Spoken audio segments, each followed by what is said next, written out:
चलिए जानते हैं आज की कुछ बड़ी और महत्वपूर्ण खबरें। 8 मिनट में 25 खबरों का डोज हर रोज सिर्फ न्यूज लाइव टीवी पर। अगर आपने इस वीडियो को लाइक नहीं किया तो लाइक कर और चैनल को सब्सक्राइब कर दें। पीएम मोदी ने लोकसभा चुनाव के लिए बड़ा टारगेट सेट कर दिया है। बीजेपी को 370 और एनडीए को 400 सीटों का टारगेट दिया है। पीएम ने कैबिनेट सदस्यों को अगले 100 दिनों का प्लान तैयार करने को कहा है। बीजेपी ने लोकसभा चुनाव के लिए घोषणा पत्र तैयार करने के लिए एक बड़ा अभियान शुरू किया है। 1000 रथ करीब 4500 विधानसभा से गुजरेगी। पार्टी को जो अच्छे सुझाव मिलेंगे उसे संकल्प पत्र में शामिल किया जाएगा। अगले महीने दूसरे सप्ताह में लोकसभा चुनाव की घोषणा हो सकती है। पीएम मोदी ने मंगलवार को केरल में इसरो की 3 प्रमुख तकनीकी इकाइयों का उद्घाटन किया। तिरुवनंतपुरम में विक्रम साराभाई अंतरिक्ष केंद्र का दौरा किया। वीएसएससी की अपनी यात्रा के दौरान पीएम मोदी गगनयान मानव अंतरिक्ष उड़ान कार्यक्रम की भी समीक्षा करने पहुंचे। इसरो के गगनयान मिशन के लिए 4 एस्ट्रोनॉट के नाम सामने आए हैं जो अंतरिक्ष में जाएंगे। उनमें फाइटर पायलट बालकृष्ण नायर, अंगद प्रताप, अजीत कृष्णन और शुभांशु शुक्ला शामिल हैं। 28 फरवरी 2024 को 16वीं किस्त जारी होगी। इससे पहले बीती 15 नवंबर 2023 को 15वीं किस्त जारी हुई थी, जिसे खुद प्रधानमंत्री नरेंद्र मोदी ने जारी किया था। वहीं इस बार भी खुद पीएम मोदी 16वीं किस्त जारी करेंगे। किस्त के लाभ से वो किसान भी वंचित रह सकते हैं जिन्होंने भू सत्यापन नहीं करवाया है।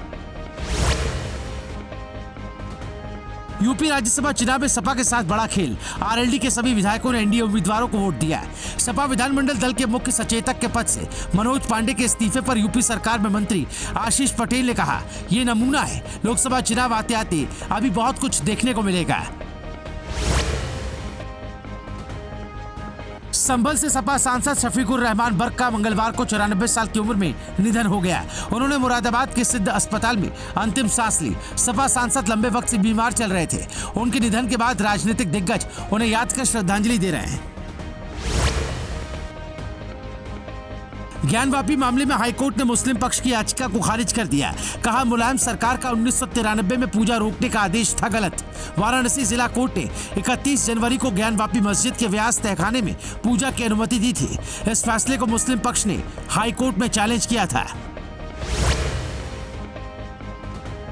राजा भैया को योगी सरकार में नहीं मिल रही थी तवज्जो।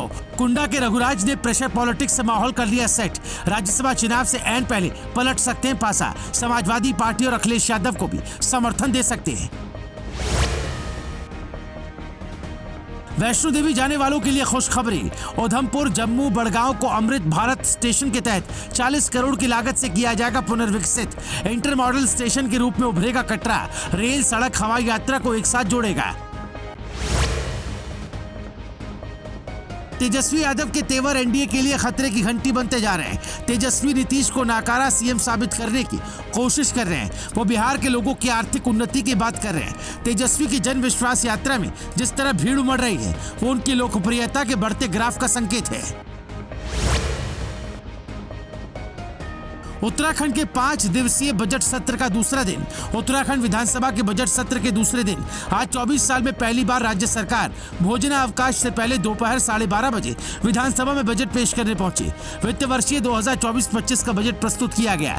वित्त मंत्री प्रेमचंद अग्रवाल ने बजट किया पेश। अपनी मांगों को लेकर सरकार पर दबाव बनाने के लिए किसानों ने ट्रैक्टर मार्च किया। किसानों ने WTO छोड़ो का भी नारा दिया।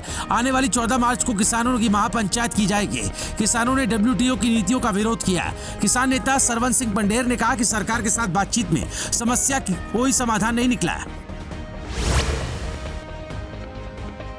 कलकत्ता हाईकोर्ट ने सोमवार को पुलिस को संदेश खाली में यौन उत्पीड़न और भूमि हड़पने के आरोपी टीएमसी नेता शाहजहां शेख को गिरफ्तार करने का निर्देश दिया, जिसके बाद राज्य की सत्तारूढ़ पार्टी तृणमूल कांग्रेस ने कहा कि वो दोषियों को नहीं बचा पा रही और उसे 7 दिन के भीतर गिरफ्तार कर लिया जाएगा।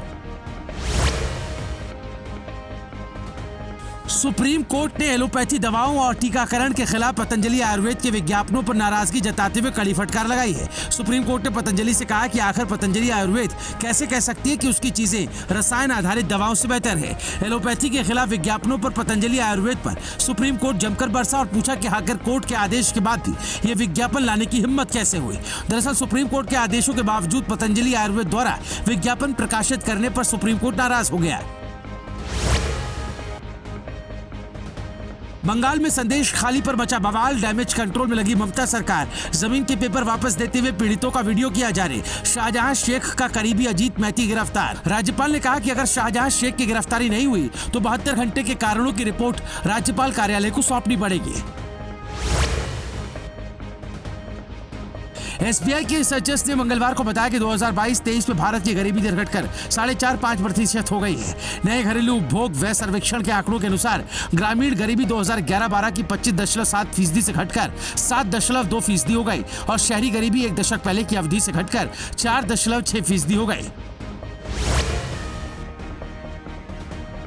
उत्तर प्रदेश की 10, कर्नाटक की 4 तो हिमाचल प्रदेश की 1 सीट पर वोटिंग हुई। तीनों ही राज्यों में क्रॉस वोटिंग का अंदेशा जताया जा रहा है। 15 सीटों पर 18 कैंडिडेट मैदान में है। उत्तर प्रदेश में समाजवादी पार्टी के 8 विधायकों पर सपा की स्थिति भी डामाडोल नजर आ रही है। 15 राज्यों में राज्यसभा की 56 सीटें खाली हैं, जिनमें से 12 राज्यों के 41 सीटों पर उम्मीदवार निर्विरोध चुन लिए गए हैं। वहीं हिमाचल प्रदेश में कांग्रेस के 9 विधायकों पर क्रॉस वोटिंग यानी भाजपा के पक्ष में वोटिंग की बात सामने आ रही है। शेयर बाजार पर ग्लोबल संकेतों का असर, सपाट खुले सेंसेक्स और निफ्टी आईटी शेयर्स में तेजी। बाजार के प्रमुख इंडेक्स हल्की गिरावट के साथ शुरुआत किए। फिलहाल सेंसेक्स 72,700 और निफ्टी 22,100 के लेवल के पास ट्रेड कर रहे हैं। देश के सबसे बड़े बैंक एसबीआई पर रिजर्व बैंक ने 2 करोड़ रुपए का जुर्माना लगाया। इसके अलावा कैनरा बैंक पर भी 32 लाख रुपए से ज्यादा का जुर्माना लगा है। अक्षय कुमार और टाइगर श्रॉफ के लखनऊ वाले इवेंट में पब्लिक ने हंगामा कर दिया। लोगों ने एक दूसरे पर चप्पलें फेंकी, जिसके बाद पुलिस ने हालात पर काबू पाने के लिए लाठीचार्ज किया। इसका वीडियो वायरल हो रहा है। 26 फरवरी को एक्टर्स का लखनऊ में एक इवेंट था, जहां उन्होंने पब्लिक के सामने दमदार इवेंट किया। दिवंगत सिंगर सिद्धू मूसेवाला के घर एक नन्हा मेहमान आने वाला है। खबर है कि मूसेवाला की मां प्रेग्नेंट है और रिपोर्ट्स में बताया जा रहा है कि जल्दी मूसेवाला के माता पिता फिर से पेरेंट बन सकते हैं। बता दें कि पंजाब के सबसे अमीर सिंगर में से एक सिद्धू मूसेवाला अपने माता पिता के इकलौते बेटे थे।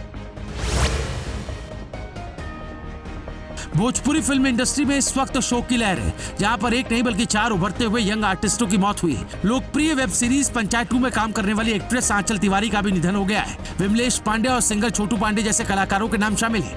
भोजपुरी सिनेमा में शोक की लहर है, जहां पर 4 उभरते हुए यंग कलाकारों की मौत की खबर है।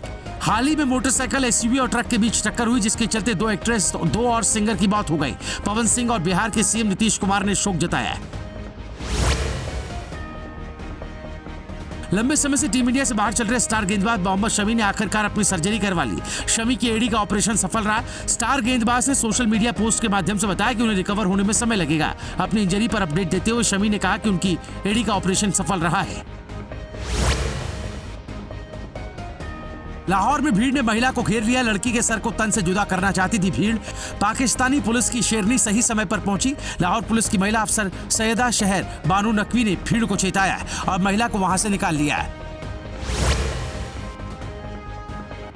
ड्रैगन अपनी हरकतों से बाज नहीं आ रहा। चीन ने समझौतों की अनदेखी कर एलएसी पर सैनिकों की तैनाती कर दी है। विदेश मंत्री एस जयशंकर ने कहा, समस्या यह है कि दोनों देश अपने उत्थान से वैश्विक व्यवस्था को बदल रहे हैं, जो एक चुनौती है।